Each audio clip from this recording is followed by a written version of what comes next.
पहनना ज्यादा पसंद था।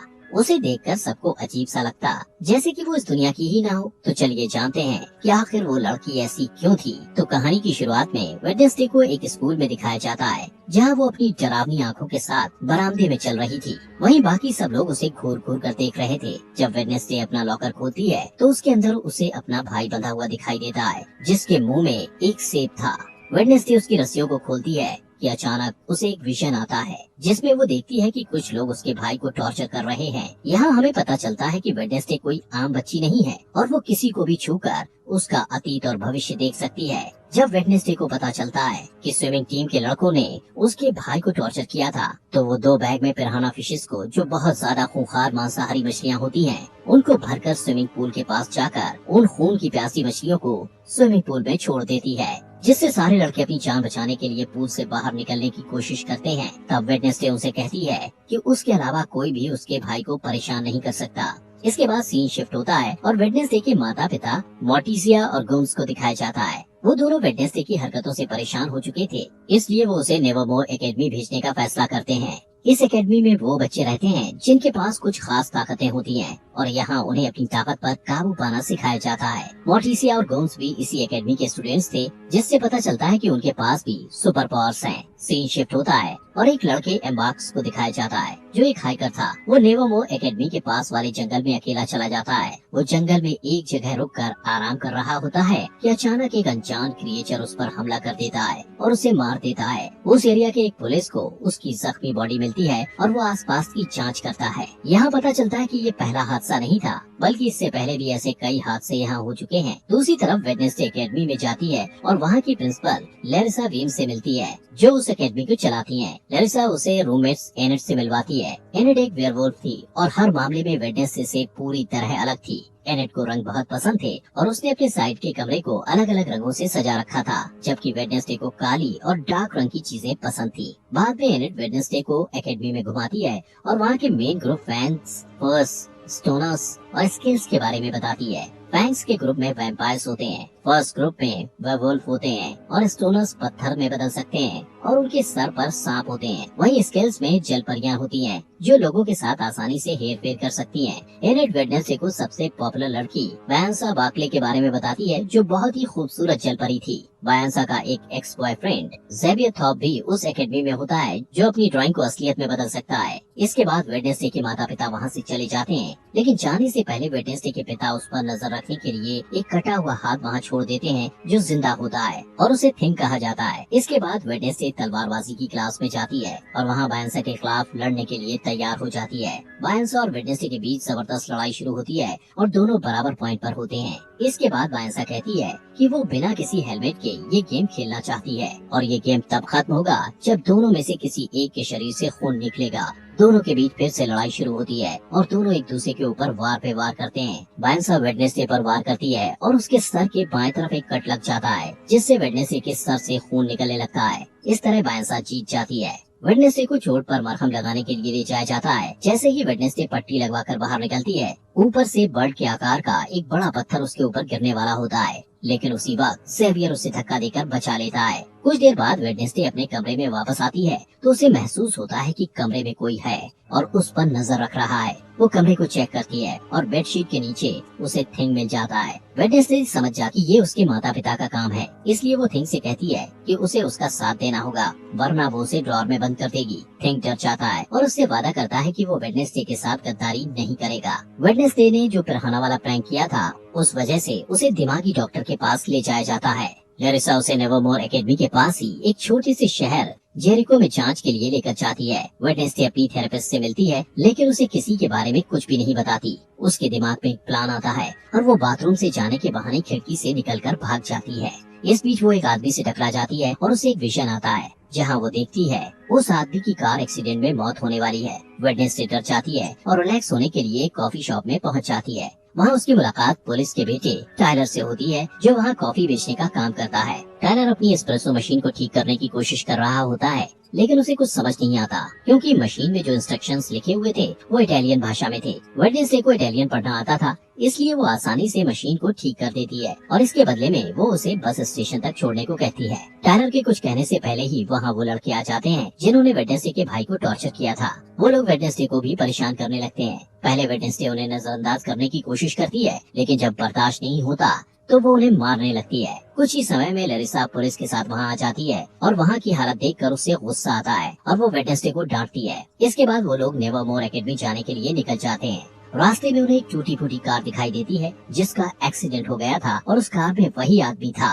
जिससे वेडनेसडे टकराई थी। उस रात वेडनेसडे वायलिन में बहुत डरावना म्यूजिक बजाती है। वो पूर्णिमा की रात थी और भेड़ियों के चिल्लाने की आवाज भी सुनाई देती है। तभी एनेट वेडनेसडे को बताती है कि वो खुद को वेयरवुल्फ में नहीं बदल सकती, इसलिए वो बाकी लोगों के साथ नहीं जा सकती थी। इस बीच थिंग टेलर के कमरे में जाता है और उसे वेडनेसडे से बात करने के लिए कहता है। टेलर डर कर उसकी बात मान लेता है और वेडनेसडे से वीडियो कॉल पर बात करता है। वेडनेसडे उसे आने वाले हार्वेस्ट फेयर में मिलने के लिए कहती है और कहती है कि वो लोग वहाँ मजे करेंगे, लेकिन असल में वो सिर्फ वहाँ से भागना चाहती थी। हार्वेस्ट फेयर में लरिसा वेडनेसडे पर अपनी चील जैसी नजर बनाए रखती है। इसके बावजूद वेडनेसडे टेलर से मिलने में कामयाब हो जाती है। वो दोनों वहाँ से भागने ही वाले होते हैं कि वेडनेसडे अपने क्लासमेट रोवन से टकरा जाता है। रोवन तुरंत जंगल की तरफ भाग जाता है। रोवन से टकराने के बाद वेडनेसडे को विजन आता है कि रोवन जंगल में किसी के हाथों बेरहमी से मारा गया है। वो डर जाती है और भागने का प्लान बदलकर रोवन को रोकने के लिए उसके पीछे जाती है, लेकिन इससे पहले कि वो कुछ बोल पाती, रोवन अपनी ताकत का इस्तेमाल करके वेडनेसडे को पेड़ के सहारे ऊपर लटका देता है। इसके बाद वो वेडनेसडे को अपनी माँ के बारे में बताता है जो भविष्य देख सकती थी। उसकी माँ ने 25 साल पहले एक तस्वीर बनाई थी और कहा था कि वेडनेसडे नेवरमोर एकेडमी को बर्बाद कर देगी। इसलिए रोवन कहता है कि कुछ भी बुरा होने से पहले वो वेडनेसडे को मार देगा। इसके बाद वो अपनी जादुई ताकत से वेडनेसडे का गला घोटने लगता है। तभी एक भयानक राक्षस उसके ऊपर हमला कर देता है और रोवन को बेरहमी से मारकर वहाँ से गायब हो जाता है। वेडनेसडे उसकी कटी फटी बॉडी के ऊपर पड़ी हुई उस तस्वीर को उठाती है जिसे रोवन की माँ ने बनाया था। उसी वक्त पुलिस का हेड अपने पुलिस ऑफिसर्स के साथ वहाँ आता है और रोवन की बॉडी को ढूंढने की कोशिश करता है, लेकिन उसे बॉडी नहीं मिलती है। इसके बाद वेडनेसडे को पुलिस हेड के साथ दिखाया जाता है जो वहाँ हुई घटना के बारे में उसे बताती है, लेकिन हेड को उस क्रिएचर वाली बात पर भरोसा नहीं होता और उसे लगता है कि ये काम नेवरमोर एकेडमी के ही किसी स्टूडेंट का है। तभी वहाँ एक ऑफिसर आ जाता है। उसकी नजर दरवाजे से निकलते हुए रोवन पर पड़ती है जो जिंदा था। जब वेडनेसडे अपने कमरे में जाती है तो देखती है कि एनेट पीओ कप नाम की एक कॉम्पिटिटर की तैयारी में बिजी है। ये एक बोट रेस की प्रतियोगिता थी जो हर साल एकेडमी में ऑर्गेनाइज की जाती है। बाद में वेडनेसडे रोवन से बात करने की कोशिश करती है, लेकिन लरिसा उसे कहती है कि रोवन को एकेडमी से निकाल दिया गया है, जिसका कारण वो उसे नहीं बता सकती। वेडनेसडे को शक होता है और वो प्लान बी के मुताबिक थिंग को रोवन पर नजर रखने के लिए उसके पीछे भेजती है। फिर सीन बदलता है और रोवन को एक रेलवे स्टेशन में जाते हुए दिखाया जाता है। थिंग उसका पीछा करता है। रोवन आसपास का माहौल चेक करने के बाद वॉशरूम में चला जाता है, जहां वो अपना रूप बदलकर एक बूढ़ा आदमी बन जाता है, लेकिन थिंग रास्ता भटक जाता है, इसलिए वो रोवन को अपना रूप बदलते हुए देख नहीं पाता। इसके बाद वो बूढ़ा आदमी लरिसा का रूप ले लेता है। यहाँ पता चलता है कि लरिसा ही अपना रूप बदलकर रोवन की मौत को छुपाने की कोशिश कर रही थी। वेडनेसडे के पास और कोई रास्ता नहीं होता, इसलिए वो रोवन की मौत का सुराग ढूंढने के लिए जंगल में जाती है, जहाँ उसे टेलर मिलता है जो अपने बाप का पीछा करते हुए वहाँ आया था। थोड़ी देर बाद वेडनेसडे को रोवन का चश्मा मिलता है। वो उसे उठाती है और उसे विजन आते हैं जिसमें वो देखती है कि रोवन के पास नीले रंग की एक किताब थी, जहाँ से उसे उसकी माँ की बनाई हुई तस्वीर मिली थी। इसके बाद वेडनेसडे तुरंत ही अपनी क्लास टीचर के पास जाती है और उससे किताब के बारे में पूछती है। उसकी टीचर बताती है कि वो किताब पुराने स्टूडेंट्स के समाज से जुड़ी हुई है जिसे नाइट शेड्स कहा जाता है, लेकिन उस समाज को बहुत पहले ही खत्म कर दिया गया है। फिर स्कूल से जाने के बाद वेडनेसडे रोवन के कमरे में किताब ढूंढने के लिए जाती है। रोवन के पलंग के नीचे उसे एक मुखौटा मिलता है। वो वहाँ से जाने ही वाली होती है कि तभी वहाँ रोवन का रूममेट ज़ेवियर आ जाता है और उसे देख के वेडनेसडे पलंग के नीचे छिप जाती है। ज़ेवियर से मिलने उसकी एक्स गर्लफ्रेंड वायंसा भी वहाँ आ जाती है। वेडनेसडे उन दोनों की सारी बातें सुन लेता है और उसे पता चलता है कि वायंसा आने वाले बोट रेस की प्रतियोगिता में एनेट को हराने के लिए प्लान बना रही है। इसके बाद वेडनेसडे अपने कमरे में आ जाती है और वायंसा को रेस में हराने के लिए प्रतियोगिता में एनेट का साथ देने का फैसला करती है। अगले दिन एनेट और वेडनेसडे प्रतियोगिता के लिए तैयार हो जाते हैं। इस रेस में सब कुछ अलाउड होता है, इसलिए वायंसा इसका फायदा उठाती है। रेस में 4 टीम भाग लेती हैं और नियम के मुताबिक जो टीम तालाब में गिरे बिना डेस्टिनेशन तक जाकर पहले वापस आ जाएगी वो रेस जीत जाएगी। जैसे ही रेस शुरू होती है, बायंसा अपने एक दोस्त को इशारा करती है जो एक जल परी थी और बाकी बोट को बर्बाद करने के इरादे से बायंसा का साथ दे रही थी। वो तालाब में कूदकर एक नाव को बर्बाद कर देती है, जिससे वो टीम तालाब में गिर जाती है और रेस से बाहर हो जाती है। वेडनेसडे और एनेट पूरी तैयारी के साथ रेस कर रहे थे और थिंग उसमें उनकी मदद कर रहा था। थिंग की मदद से वो लोग बायंसा की दोस्त को एक जाल में फंसा लेते हैं। रेस के दौरान ही वेडनेसडे को एक विजन आता है और वो अपने सामने अपनी जैसी दिखने वाली एक लड़की को देखती है, जिसके बाद सुनहरे रंग के होते हैं। वो वेडनेसडे को कहती है कि वेडनेसडे एक चाबी है, जिससे वेडनेसडे काफी उलझन में पड़ जाती है। उसे कुछ समझ नहीं आता, लेकिन जैसे ही वो असली दुनिया में वापस आती है, उसे पता चलता है कि बायंसा रेस में आगे निकल गई है। लेकिन वो हार नहीं मानती और बायंसा की चालों को उसी के खिलाफ इस्तेमाल करके ये रेस जीत जाती है। 40 साल के बाद पहली बार कोई नॉन सायरन टीम ये रेस जीती थी। लैरिसा एनेट को पीओ कप ट्रॉफी देती है, लेकिन वेडनेसडे को ज्यादा अटेंशन पसंद नहीं था, इसलिए वो वहाँ से चली जाती है। वो नेवरवो एकेडमी के पुराने स्टूडेंट एडगर एलन पो की मूर्ति के पास जाती है और अचानक उसकी नजर उस मूर्ति के हाथ में रखी पत्थर की किताब पर जाती है, जिसके नीचे उसे एक निशान दिखाई देता है। वो निशान ठीक वैसा ही था जो उस तस्वीर में बना हुआ था, जिसे रॉबन ने मरने से पहले उसे दिया था। उस बुक पे वेडनेसडे को कुछ पहेलियां मिलती हैं, जिसे वो तुरंत सुलझा लेती है और उसे एक सुराग मिलता है। उस सुराग में 2 बार चुटकियां बजाना होता है। जब वो 2 बार चुटकियां बजाती है तो अचानक एक छुपा हुआ बरामदा खुल जाता है, जहाँ एक गुप्त कमरा होता है। वहाँ वेडनेसडे को रॉबन की किताब मिल जाती है, जिसमें रॉबन ने तस्वीर को फाड़ कर निकाला था। वो उस किताब को अपने बैग में रखती है, लेकिन इससे पहले कि वो आगे जा पाती, कोई उसके सिर को एक काले कपड़े से ढक देता है। थोड़ी देर बाद जब काले कपड़े को हटाया जाता है, तब वो देखती है कि बायंसा, ज़ेवियर और कुछ स्टूडेंट्स उसे घेर कर खड़े हुए हैं और ये सभी नाइटशेड्स के सदस्य हैं। यहाँ पता चलता है कि लैरिसा ने उनके ग्रुप को खत्म किया था। इसके बाद ज़ेवियर उसे अपने ग्रुप में शामिल होने के लिए कहता है, लेकिन वेडनेसडे मना कर देती है और वहाँ से चली जाती है। इसके बाद लैरिसा को दिखाया जाता है जो आउटरीच डे के बारे में घोषणा करती है, जहाँ एकेडमी के सारे स्टूडेंट्स को शहर के आम लोगों से मिलना जुलना होता है और उनके साथ काम करना होता है। इन लोगों को नॉमीज कहा जाता है। जब वो लोग शहर पहुँचते हैं, तब वेडनेसडे ज़ेवियर को बताती है कि उसके रूममेट की मौत हो चुकी है, लेकिन उसे इस बात पर भरोसा नहीं होता है और वो कहता है कि रॉबन की मौत नहीं हो सकती, उसे बस एकेडमी से निकाल दिया गया है। इसके बाद वेडनेसडे उसे वो तस्वीर दिखाती है जो रॉबन की माँ ने बनाई थी। ज़ेवियर उस तस्वीर को करीब से देखता है और कहता है कि इस तस्वीर में जो आदमी है, उसने जेरिको शहर को बसाया था और उसका नाम जोसेफ क्रैकस्टोन है। थोड़ी देर बाद वेडनेसडे पिलग्रिम वर्ल्ड में जाने का फैसला करती है, जहाँ जेरिको के इतिहास के बारे में पता चलता है। वहाँ वेडनेसडे यूगिन नाम के लड़के से मिलती है, जो मधुमक्खी पालने वाले क्लब में उससे पहले मिल चुका था और दोनों की दोस्ती भी हो गई थी। वो दोनों बातें करने लगते हैं और आसपास की चीजों को देखते हैं। इसके बाद सारे स्टूडेंट्स वहाँ की केयरटेकर अर्लिन से मिलते हैं, जो उन्हें पिलग्रिम वर्ल्ड घुमाते हुए जोसेफ क्रैकस्टोन की कलाकृतियों के बारे में बताती है। वेडनेसडे को ये सारी बातें इंटरेस्टिंग लगती हैं और वो अर्लिन से उसके बारे में और जानना चाहती है।